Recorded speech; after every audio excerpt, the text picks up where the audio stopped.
Hi, I'm Sue Hansen. I'm back at Noble inside the library. Of course, I'm at home for a little while, and I thought I would get back into what is happening with the progress on Ancestry. Ancestry is still something I can use at home to record what I'm doing with another grandparent of mine. I just found out that I have some Canadian relatives, and I was first going to start with stateside and then move on from the people that were related to my grandparents and see where they might trace back to Canada and then eventually Ireland and Italy for their parents, the Alberti family. My great grandparents were the Albertis, Charles Alberti, and the maternal side was his wife, and her name was Cooney, Elizabeth Clooney, or let me see. I have some paperwork that was given to me from some ancestry that was done, and Ellen was her name, Ellen Cooney. So first I want to see what's going on stateside with my direct grandparents. And this, of course, is, if I share my screen here, on Ancestry. Yeah, I got it right there. It's remote access. It's been extended through the rest of 2021 from Noble at Cicero and Onondaga Public Library. If you have a library card with either of those, you can get in with your library card and PIN. Also, from what I've been able to do is get in and save some of my searches as that's been developing. I've been able to put them into the charts that I've talked about before, the ancestral charts. Here's an example of one chart that I happen to have.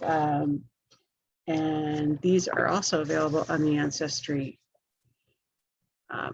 Limited, the Library Edition. So I'm going to go ahead and show you what I have found out about this is my grandmother, Elizabeth Alberti, who connects to my grandfather, who was Pierre Touchette.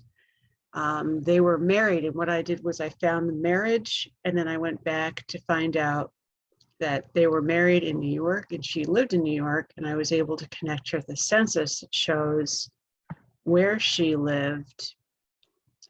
Her name is Elizabeth Alberti. She was 12 at the time of the census that was taken in New York, and the residence I was able to connect to is outside of New York. It's not directly New York City, kind of like my father who lived out on Long Island. It's a relatively, what I want to say, it's a good connection for myself to know that the family members are listed here, and all of the relatives that I wanted to check overseas, such as this is Charles Alberti Sr., who's the head of the household. I could check back and look up to see what possibly would be in the census in the UK or in Europe. And I can also check as well on his wife, Ellen. So that the connection to Ellen Cooney is to Charles. So that's one of the reasons why it's good to know that the birth date and the death date is available. And I got to the census to see where she lived as well. I was able to, I think I've gotten a little bit too far here. I was able to connect to her residence. A map link came up for me.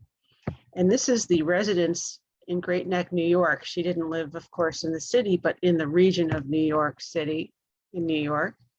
And this is on Long Island. I'm just using my tablet to show where this is on the map. And of course, a lot of my other relatives lived across the bay over in my birth. This is my birth family that I'm talking about, but I have an adopted family that lived over in Glen Cove.